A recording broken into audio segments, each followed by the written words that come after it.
So if we take it, Christ's statement that the Spirit bloweth where it listeth, we're actually talking about the thing that drops in. And then there is the form that it clothes itself in, which is different for each one of us. So in a sense, you could write your name on your handwriting if you like, but not in actually the content of what you wrote. And if you, in that sense, you'd have to say then the content, the message which is coming through is, if you like, the wind blowing where it listeth. But how it blows through you is the part that you're actually sculpting with, or writing, or formulating. But there's an awful lot of people who are very good polishers, if you like, very good writers, but the content sort of dries up, and that the flow, the juice, if you like, doesn't come through it.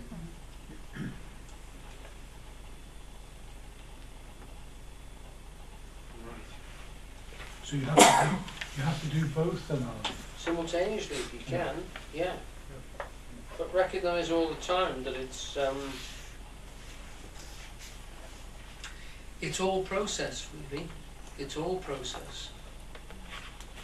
And it never finally fixes itself. It'll slip through your fingers all the time and be just a little bit bigger than you thought it was. And that's the way it is. That's the way it should be. That's what makes it alive. You know, you haven't completely capsulated it in thought. If you could capture it in thought, it would be thinking, and it isn't. It's much bigger than that. So that Eugene would say, anything you can think, any image you can make of yourself, however big you make it, isn't big enough. You're outside of every image that you could possibly conceive of yourself. You're that big. That formless, that unmanifest, is the very root nature of all of us. Does that make sense? Mm-hmm. So whenever somebody, you know, gets completely knotted on and in despair of who they are and what that's always an idea of themselves. They're looking at that idea and then identifying with it. You cannot identify with anything realistically. You're much bigger than anything you could conceive of. Take that as a sort of a concept to hang your hat on. Because it will always let you escape. It's you get out of jail free card. Any situation you've got yourself knotted into, if you can see it, you must be bigger than it. Ideas happen inside consciousness, so your consciousness is bigger than any idea you could ever have. Necessarily so by definition, so you're already out of the bag, out of jail free. Can you just say that again, please? It seemed quite important. I was on something else then, and I think I said. The get out of jail free card is the fact that you, as consciousness, are always bigger than any concept that you could possibly have or even conceive of. That thinking is not an important part of you. You're much deeper than that. So when people try to capture themselves in thought, it's never going to work. It's a game that we play, and it's engaging and it's enlightening to a degree, but it's never going to get to the bedrock of who you are. I think that's the most amazingly comforting. Yeah, thank you. Thank you really very much. Pleasure. Pleasure. It's certainly helped me in lots of spots when I've actually, because you'd be amazed at just how despicable I am as I conceive myself. And you suddenly think, oh well, actually I'm much bigger than that. We have this terrible tendency to just pin ourselves down into one place, or one concept, one thought, one thing we must do. Yes. Oh, thank you. That was a birthday present. Or something like that. Very happy return. Thank you. Thank you. I like that too. Yeah, well, I meant it. I hope it returns many times to you, particularly. But to all of us. I mean, I still have to say it to myself when I get knotted up. And when you've got some concept of yourself which just cannot conceivably work out.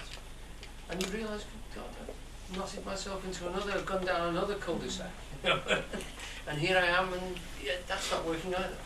Yeah, that's the way the nature of it is, because being is much bigger than any concept you've got. You know, so let yourself off the hook in that sense. Don't take your own thoughts about yourself too seriously.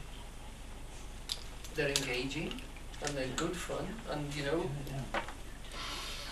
take them on at that level. But the being of you, the depth of you, is much richer than that. Well, most of your thoughts, in fact, unless you're controlling them, are your ancestors, so they're not yours anyway.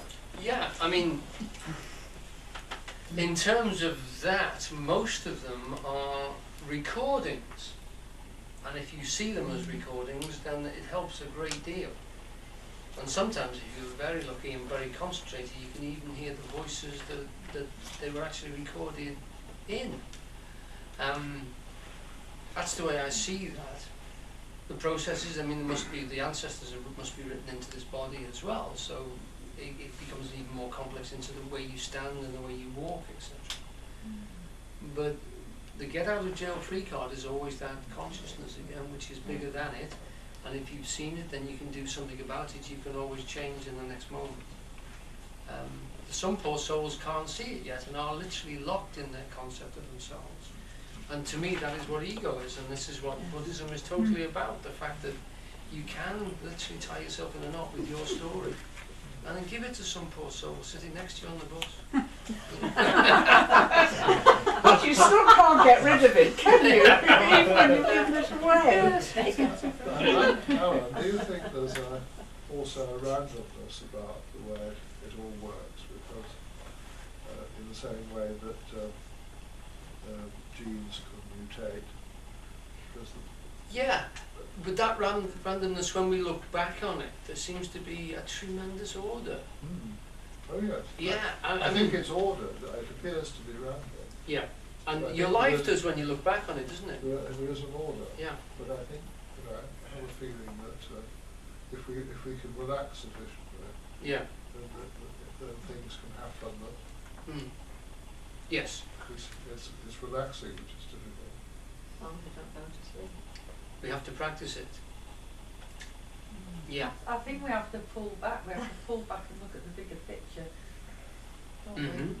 And that's when we see the order. If we look at things too closely, we don't see the order. We just see the randomness. You can't really see anything. Part. You Yeah. can't see. But if you look at it from a distance, you can see that's a hand. If you look at it here, you just see a blur of a fingertip. Well, that's the thing that Kursler's talking about. If you look at something very closely, it'll split into parts for you, and you'll see the order inside the parts. But if you want to see the whole of the thing you're engaged in, you pull back. And then you can pull back even further. What he's saying is, actually that's Bertrand Russell says, the word atom means unbreakable. That's why that's why it's a Greek word originated. It means unbreakable. And Bertrand Russell said that when you're talking, you have an unbreakable level, so that if you're a physicist, you're talking about energy levels.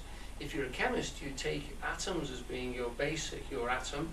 If you're a biologist, you take molecules as being your atom, and so on through life. And if you're talking about plays or whatever, you take the written word as your atom. You don't start analysing that low. And we all do that. You know, when we're talking about tennis, we're talking about a particular game. There are certain levels we don't go into. We might talk about rackets, but we don't talk about the molecular structure of rackets. We've gone off the subject. We've gone beneath the atoms, if you like, of our particular discussion. And you have to recognise that when you're actually in conversation, when you're defining things. What level do you stop the definitions?